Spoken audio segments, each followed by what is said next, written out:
So it's not just a challenge to follow Justice Muralidharan, or a challenge also to follow very eminent privacy activists. It's a challenge for an RTI activist to be in this room. And it's a challenge to be in a room which says privacy supreme.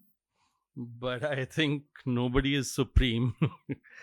The truth is that you can be in any room you like. The supreme are elsewhere. So I was told to look at welfare and social security in digital India, which I could do very easily and very powerfully. But I think that's not enough.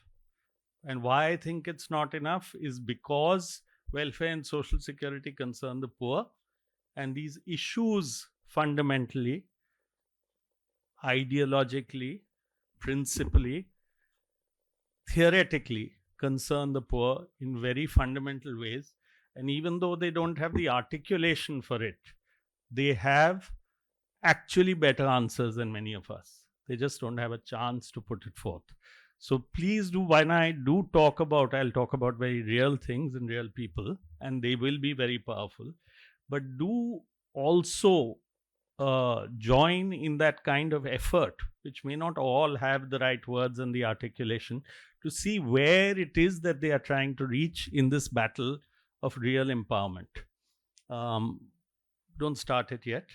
The empowerment itself is kind of where we have to look. Of course, we often, to do with privacy, I don't think RTI activists ever say there shouldn't be privacy, and the RTI law had a particular provision for it. There has to be harmony between rights. And somewhere what I am going to speak about is that effort to find harmony. Harmony between rights, not harmony between some theory and the other, but harmony between real rights of real people. And each one of these, both privacy as well as a whole range of rights that they have, are extremely important. Just a little bit about looking at digital data and the whole future of privacy. We did an article, Aruna and I, on the digit, which is also, I mean, these acronyms are deadly. DP, B it was at that time, and it's now become A, because it's become an act. And it started off with, and you will all recognize it, when I use a word, Humpty Dumpty said in a rather scornful tone, it means just what I choose it to mean, neither more nor less. The question is, said Alice, whether you can make words mean so many different things. The question is, said Humpty Dumpty, which is to be master, that's all. Puttaswamy judgement can say what it likes.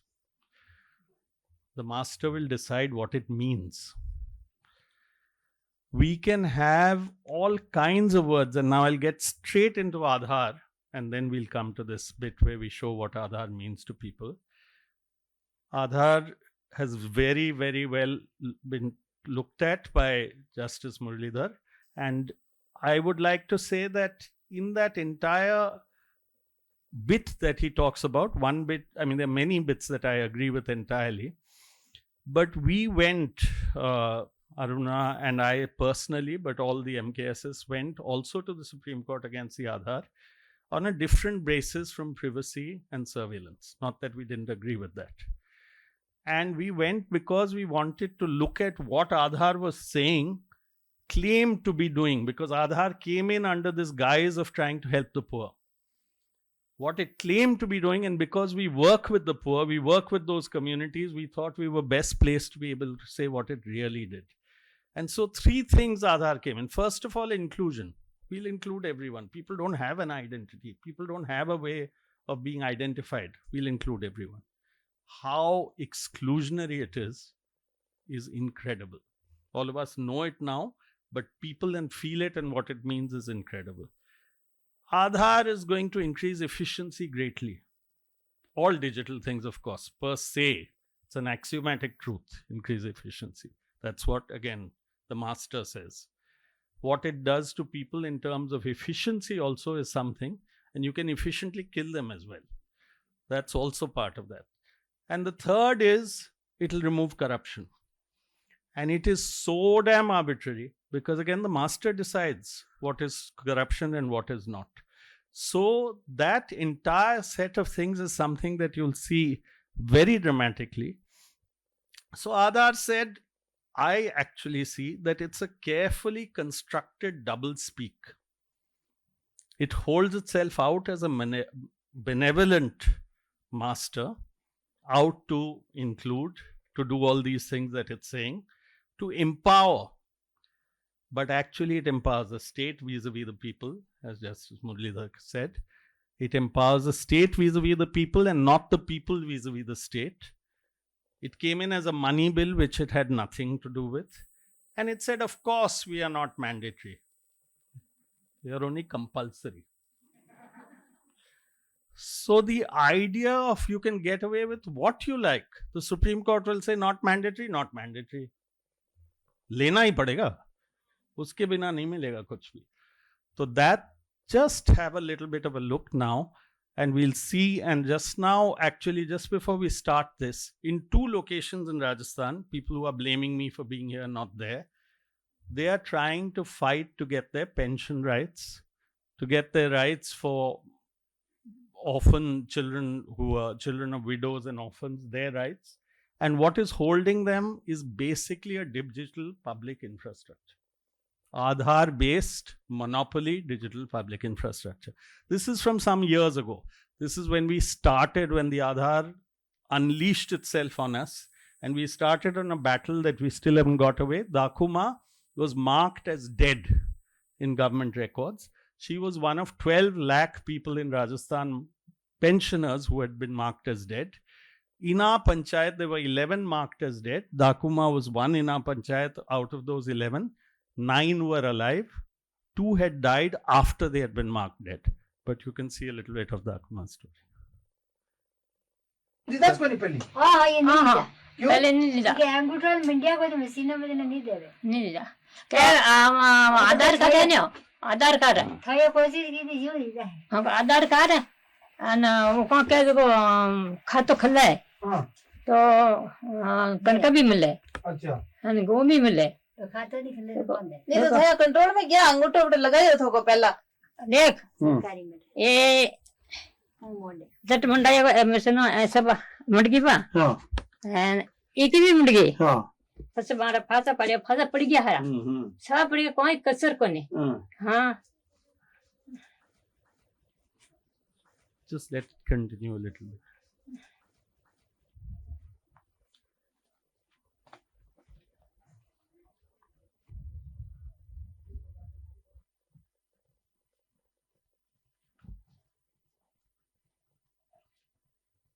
Okay, so we'll just stop that for 2 minutes, and just, if you can get the PowerPoint going now.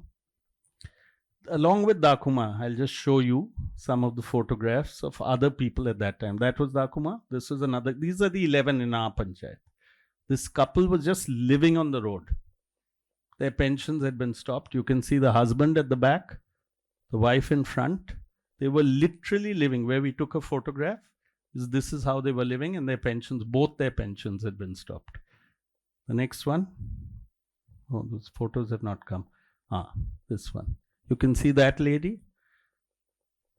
She, this one, all of them, literally, pensions was the only thing that was actually giving them a little bit of dignity vis-a-vis their families and a little bit of their right to life.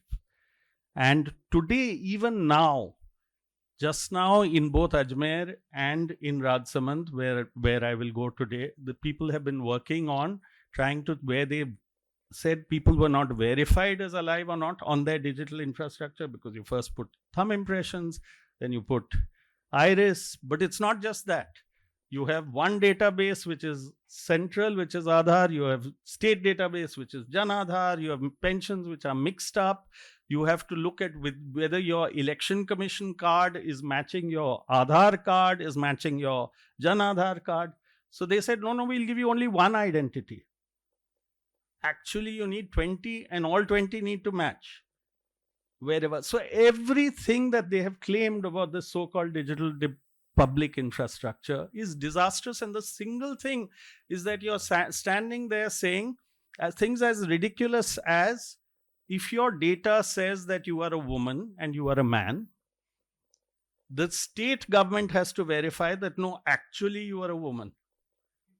So you're standing in front of the SDM saying, I am a woman. The SDM is a person who's a sanctioning authority, but someone marked man, and there's a contradiction.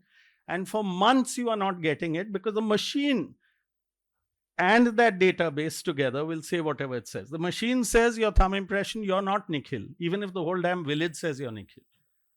So we are in such a dystopian world vis-a-vis what we call either intelligence, it's neither artificial nor intelligence, or what we call public infrastructure, because it's not actually made towards working for people in public.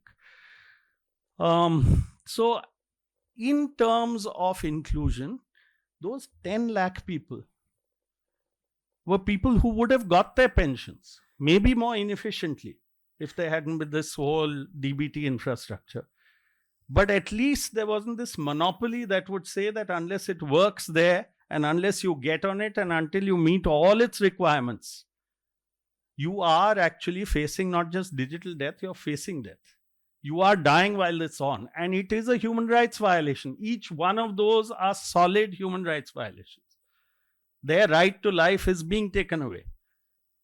And each one of them, and that's why I'm saying, and we are people, again, we are people who have been fighting for information. We have been fighting to use information. In fact, out of this, we built a very big portal to expose, because everything that is here in this entire structure is controlled over and over again upwards. Let's take the next slide. That is pensions. This is to give you an idea just now from today. That was in 2016, Dakuma's story and 10 lakh pensioners.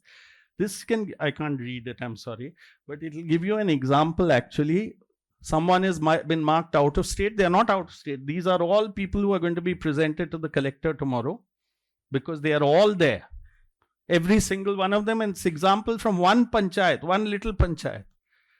They are going to be presented because that person had to get everything to match or say that no, they are either dead or out of state or duplicate. So they are just being marked. Like Dakuma was marked dead.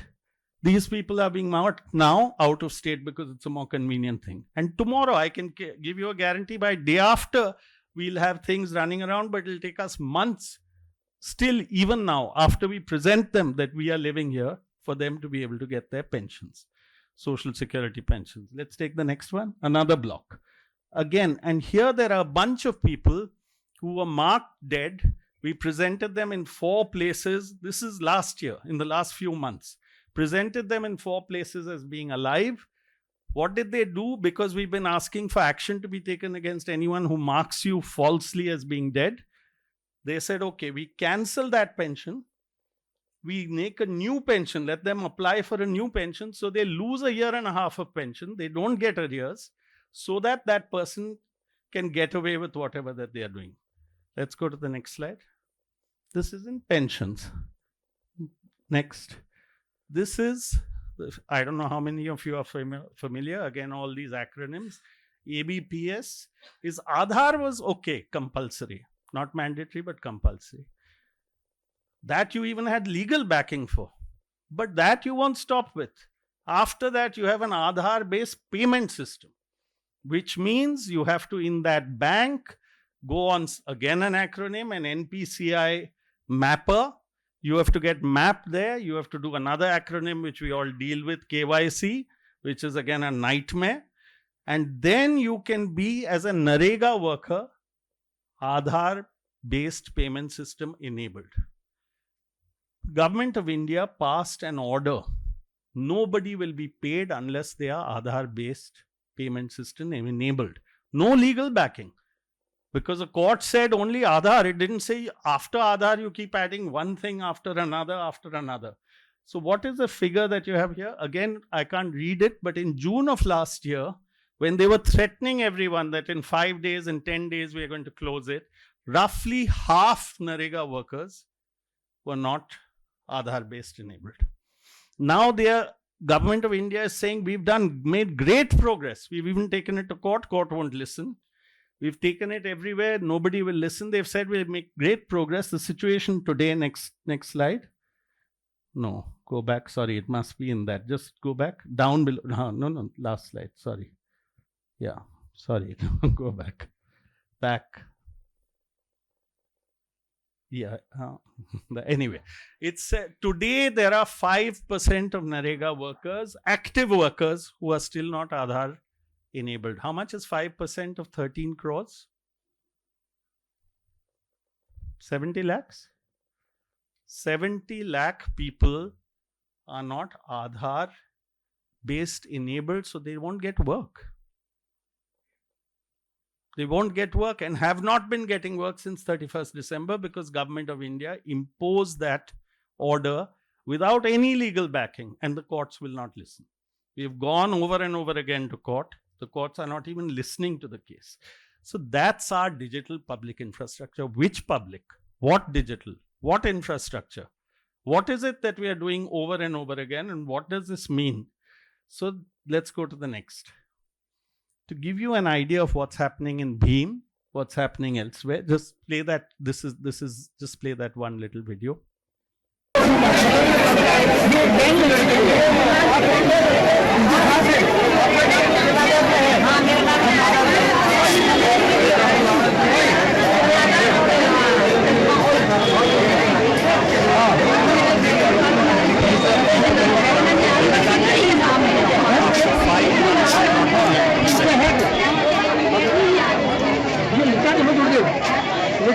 Number आते ही बुला देना ना photo मारते थे फिर वो land One block. आप land में जाओ मीटर में बुला देना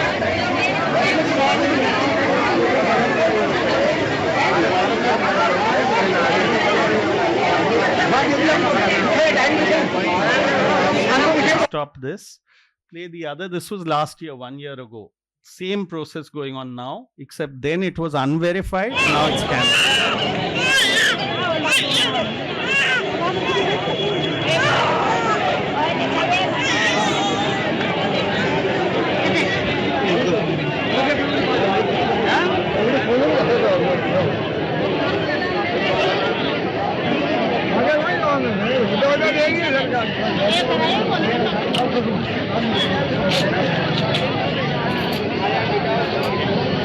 People have to be carried miles because it's disability pension. It's a old age pension of people, 90-year-olds, 80-year-olds who can't move at all, who are in that kind of situation that you saw earlier. These are after your government verification processes are over, 4 months, 5 months. And what's going on now is with cancelled. They've simply moved that lot into cancelled pensions. Now, I don't know any one of their houses, if you were to go and think of our own grandparents or think of our own family members, there is no way on earth we would treat our own people like this. There is just no answer for what is being done and on what kind of scale and what mass level. And I don't think we understand even in the questions that we are getting into here. We don't understand the absolute insensitivity with which we deal with a lot of these issues. And there is a whole, now I'll get a little bit into the whole theory behind it. Out of this entire exercise came our demand for what is called the Jan Suchna portal. If you all have a chance, please do look at it. Many privacy people feel deeply disturbed about what it is. It's our demand that brought it about. It is one of the most, Section 4.2 of the Right to Information Act says most information should be available to people without them having to ask for it. Digital information was hidden from people by what was called management information systems, where only admin logins existed with bureaucrats and people on top. We fought to remove those admin logins, and we fought to build an entire website by the state, a platform by the state government where information was shared proactively through APIs. And in the last 3 years, since 2019, that demand arose in 2017. Since 2019, there are now more than 17 crore times that site has been accessed only for information. And more than 20 crore bits of information have been downloaded. For all these people, where do they go? Jan Suchna portal to find out, why am I not getting my pension? What is the problem? What is the reason that's written? Out of state, is that written? Even that's a struggle to get it to be written. But at least you can get to know. So that people's access to their own information is so critical. And the thing is, and this is something I'll come to at the end, that it is very, very critical in a social sense as well. The poor don't have individual power. They only have potential social power. In a social democracy, if we want to make that, that's something very important for us to understand. So in this idea of privacy, we have to take that into account. We have to take that social agency, potentially, that the poor will have, and because they have nothing else and they cannot fight individual battles that you and I can fight. We are also not able to fight it, but they cannot even begin to fight it. So the Digital Data Protection Bill and the disaster that it is, firstly, it amends Section 81J of the RTI Act. And Section 81J of the RTI Act was sat and built between privacy activists and RTI activists to protect privacy within the framework of RTI. It amends it in such a disastrous way so that anything that's personal, just this one thing, I mean, if you just look at two, personal data means any data about an individual who is identifiable by or in relation to such data. Now, if public officials, which is what they were using even 81J for, if they have this ability now under 81J to use this in an absolute sense, that's the end of finding any chor, anyone who's marked me dead. Somebody has marked me dead, I can't identify that person. Somebody has not planted trees. Trees are not planted, I can talk about. Who did not plant the trees, I can't talk about. Who did not build the check dam, I cannot talk about. And then people like us, who are not actually some activists, we are actually, if we weren't there, these groups of people, that meeting you saw in Beam, that public hearing you saw in Beam, was not a government organized one. It was organized by us at the BDO's office to pull them out and say, here are people who you've not dealt with, they've come to you, you should be going to them.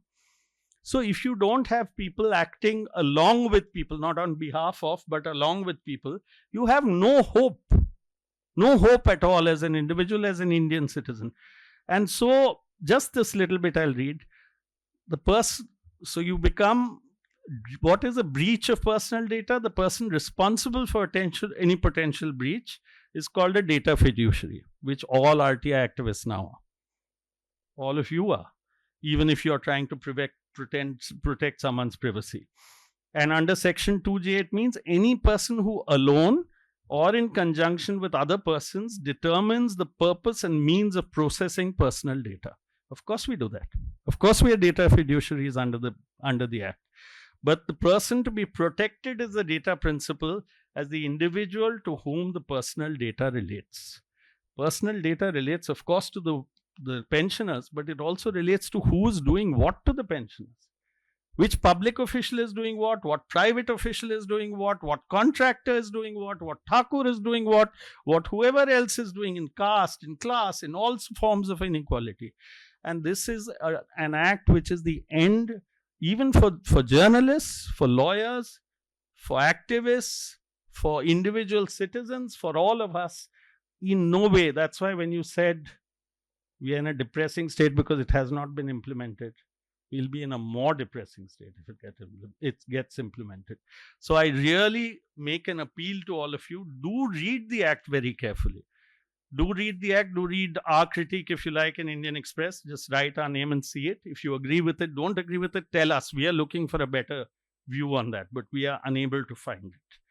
I don't know how much time I am. Finished. So just give me 2 minutes. Very quickly, I'll just make very quick points. I think, and the points are just like that, sometime later we can discuss it. There is a very big difference between a management information system, which is what all these data, these DPIs are or the MISs are, and a Janta information system. The main point theoretically is that we must go to the people. People must be able to control information. People must be able to control how it's stored. People must be able to control gig workers. Who controls their data? Aggregators. What are aggregators? Again, They're not just Facebook, they're the same. Ola, Uber, they're getting all private data and the gig workers' data and not sharing it with them. And therefore, in the gig workers bill, the whole battle is to get data, actually more than anything else, for the workers themselves. Social audit that we do is community audit using open data in an open way, because everyone knows in any case who has done what, but they don't have the proof for it. If you don't have it, you're destroying it. So we need to go towards the digital commons. We need to understand that digital is not all technology is not just digital. There are huge areas of technology we're leaving out which can help people. We need to understand the centralizing force of digitizing and computing. And we need to understand that the poor need to turn the tables using the same stuff because they have no choice. It's being used against them. So like RTI turned the tables on those who were using records against them, the poor need to be able to find all of us as help and support to be able to turn the tables against them. Last thing I want to say is that the medium and process, collection, processing, storage, access, dissemination, all that needs to be in control of people if we want to go towards a better framework overall. And we've often wondered what in this democracy that's so unequal, what can we turn to? And Ambedkar really had some really powerful words that you need to look at liberty, equality, and fraternity together to build a social democracy, not one separated from the other, but as a triumvirate. We need to apply those same principles to digital, to data, to privacy, to the right to information, that all three of these must be protected for all people. And only then will we get an infrastructure or a structure or a system that's meaningful.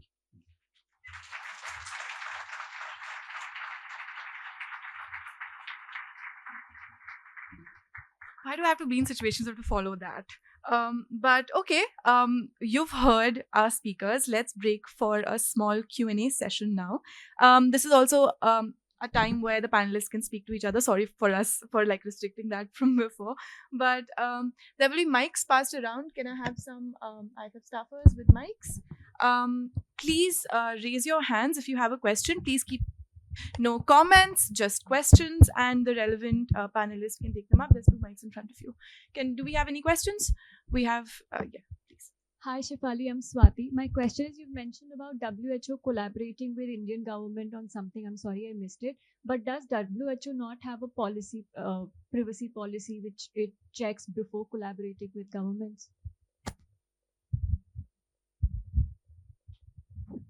So this is, yeah, so I was talking about the Global Digital Health Initiative, which was launched, I think, sometime in February. And this is as part of India's G20 presidency. So it's one of the key deliverables that they have committed to. And it is along with the World Health Organization, but I didn't completely understand your second point.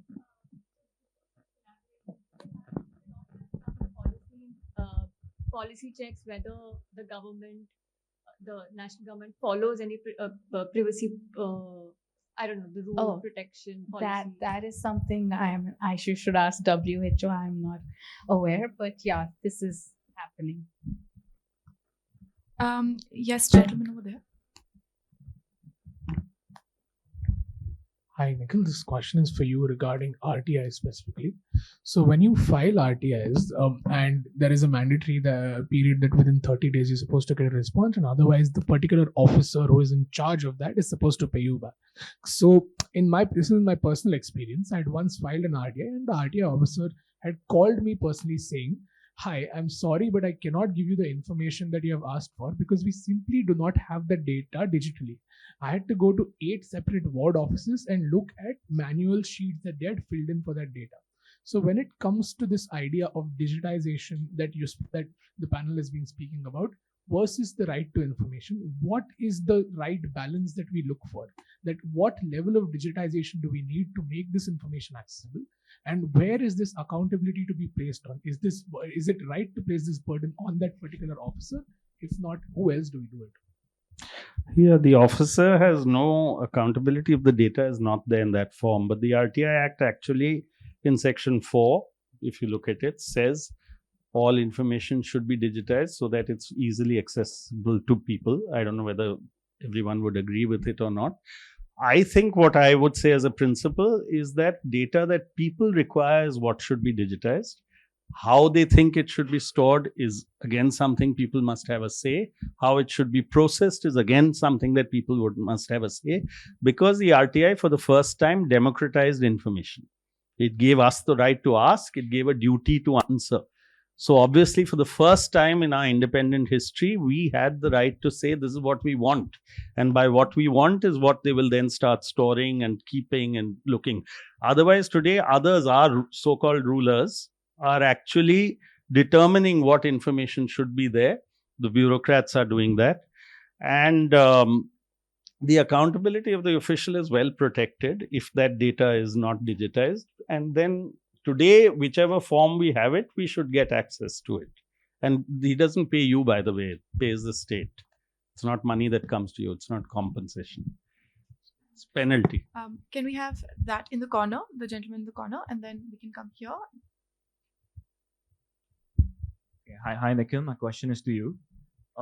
So when you were presenting the case of beneficiaries not getting access to services because they lack some identification, I noticed that you yourself revealed certain personally identifiable information regarding the names and father's names and some other ID. So wanted to know whether you see this as, I mean, one, did you collect consent for this when you sort of sort this out, and two, did you sort of state the purpose and the intent for collection? Because you have a number of organizations that collect data, and while their intentions might be benevolent, they do not necessarily take privacy that seriously. Yeah. So in that article wrote, the reality is that if this bill, data protection bill, is passed, millions of us are and will be in continual breach of its provisions. I am in breach every single day. And I am in breach because I simply don't agree with, that's why I said that we need to have a social understanding of how data, at least in our country, is used. We need to have a social understanding of how data, it's collected already, it's taken already, those systems are totally skewed against us. We meaning people in Rajasthan fought for muster rolls to be made public so that you knew the names of who was working on them, what they were being paid, and then painted on the walls of that village how many days someone has worked and how much money they had earned in a year, so that you can make out who was stealing, because there was huge amounts of theft and it made a huge difference. So the entire approach is different. So yeah, no, we did not take consent. Government is the one who's collecting this data. Government is the only one who was looking at it exclusively. Our whole battle in right to information has been that what government sees in all these public things is what people should see, because they are much, much better equipped to be able to deal with it. And the people who you saw, that's what I kept saying right through that. I did not make a claim that we are protecting privacy rights. I said they desperately need allies. They desperately need that information in public domain, because otherwise they will just die unknown, maybe in private, but completely unrecognized even for what's being done to them. Thank you. Another question from you, please. Mr. Nikhil, in Haryana, in addition to Aadhaar, is one called Parivar Pahchan Patra, family card. And if you want to change Aadhaar, your mobile number, and you have to pay 100 rupees, 50 rupees for government, 50 rupees for the person who is doing it. And if you want to add any number of family Pahchan Patra, nothing is moving without money. And people are getting pension. If they are paying more than 1 year, 2 years, they will get it done. Otherwise, it will not be done. So this Parivar Pahchan Patra is become a very big issue, and government has started its own Haryana only, and nothing is happening. Any government activity, even if students can't go for exam, and OTP is a big issue. Everybody can't have their smartphone. Well, this is a very pity condition. Why not to do something more simplified way so that people are friendly with the system? I agree with you. I have no argument with you, but Haryana is not unique, by the way. Almost every state has a family identity which is being made. Haryana is one of the latest in that. Rajasthan has Jan Aadhaar. Madhya Pradesh was one of the first that made a family card. You need to match your Aadhaar with your Jan Aadhaar, then match the Aadhaar, Jan Aadhaar with your voter ID, then match that with if your driver's license somehow shows something wrong, then you have a problem. So there is every kind of problem that's possible, and because it's not affecting you and me as much, it's affecting people much less powerful, it carries on. Okay, we'll take 2 more questions. We'll keep it extremely brief. People with brief questions only. Okay. Okay, 2 gentlemen. One red shirt and then the green. Hello. Audible? Oh, okay. Okay, go for it. So I have a simple question to ask, like following the previous question, that we have understood that the Aadhaar has a lot of problems, like it is breach of privacy, breach of trust, and even the information in the Aadhaar card is sometimes wrong. But the level of Aadhaar card has spread in the country right now, means the number of people who has Aadhaar card. So More than our population. sorry. The number of people who have Aadhaar is more than our population. Yes, exactly. So, what can the possible solution which you can advise to of all these issues? What is the possible solution of this? I simply don't understand. Yeah, I don't have. I mean, I wonder if anyone in the room or anyone at all has a solution. But the only thing is, I think a monopoly system in technology, like Aadhaar, We simply cannot shut down this whole Aadhaar thing. So, I'm saying, if you listen to me, sorry.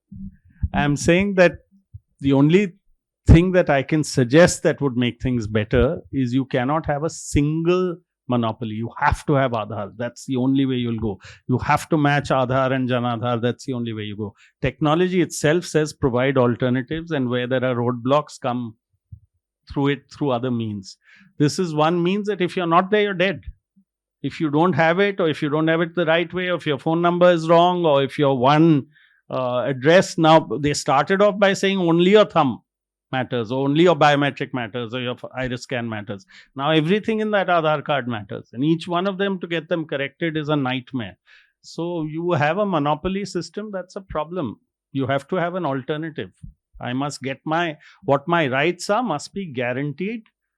Then you use systems to make it better. But if you breach that guarantee, you pay. You should be accountable. Whoever has decided that that's the system. All right, okay. So before you start, question in one line, then you pass to the gentleman behind you. Question in one line. Okay, good. Okay, question in one line. That's your challenge. Sure. Let's go. So, No, that I'm not putting yet. so I actually look for a little comprehensive answer here. So I understand that the JAM DBT scheme is not applied efficiently, so to say. I mean, if I have to summarize everything, so there is inefficiencies, deliberate or not, I'm not sure, but it is not being applied properly. So when coming to the solution part, do you see any model in the world right now where it has been done well, where India can take inspiration from? Let's say Lithuania is a country, or there is Estonia is a country where e-governance is really popular. So do you see any inspiration where India can take in terms of making the governance better and coming up with a potential solution for such disaster mistakes? And second, your thoughts on how can we decentralize this monopolistic power of Aadhaar? Is there any inspiration from any other country that you have come about or have researched about? So your first question is for Ambar. Your first question is for Ambar, and your second question is for Nikhil. Yes, at the extreme left. Okay, so I'll let Ambar answer the AI question. Anyone. Nikhil answer the second. That was a very long sentence. Sorry.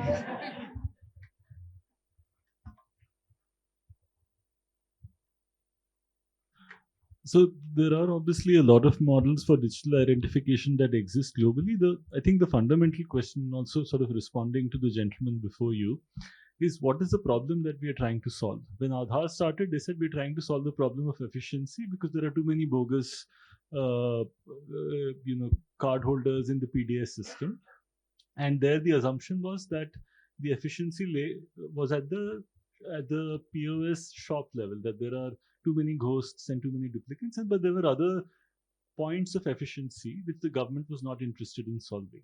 Right, so in a state like Tamil Nadu, those points of efficiency were solved by just having GPS installed in vehicles which would carry rations from to different parts of the state, and then you could track where effectively there was corruption involved.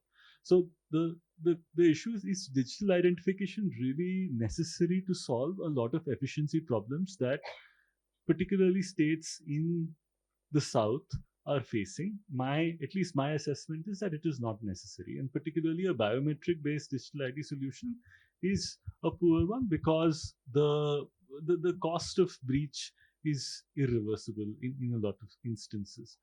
You mentioned a few countries like Estonia and others. They have better e-governance system. Most definitely, they have their own problems, but the scale at which they're dealing with is very, very different from India, right? So I don't think that there is any existing model of digital ID that necessarily the Indian state should have looked to emulate. I don't think the ID systems in the way that it was envisioned was necessarily the right direction in which we needed to go.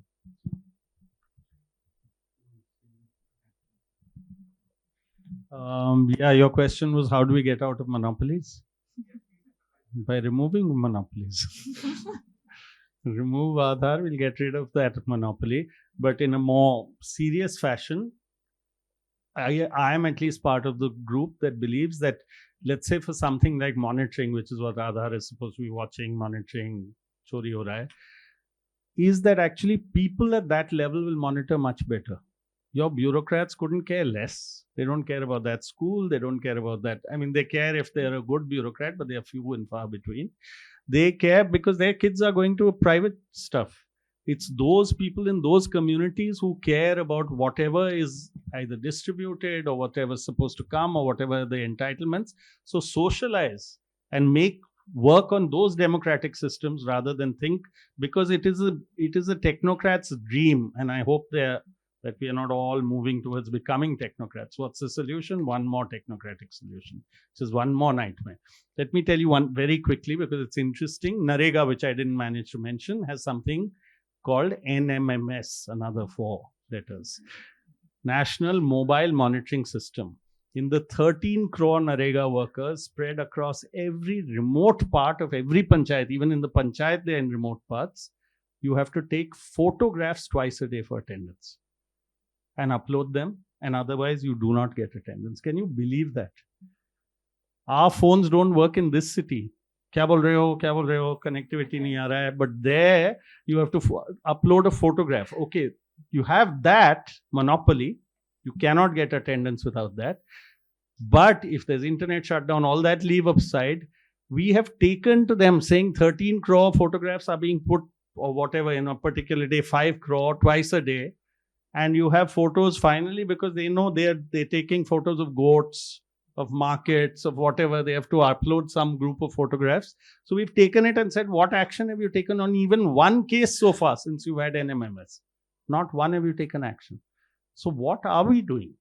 What kind of intelligence are we applying to whatever? If you want to put a system which is costing so much, you should see the cost to people. They're climbing up hills, not doing work, climbing up hills to get their photo taken and uploaded. There are all kinds of ways to game a system. If you think that they're coming, घूंघट लगा रहे हैं, photo लेके जा रहे हैं, सब कुछ कर रहे हैं, फिर भी आप कह रहे हो नहीं हमारा बहुत बढ़िया technocrat.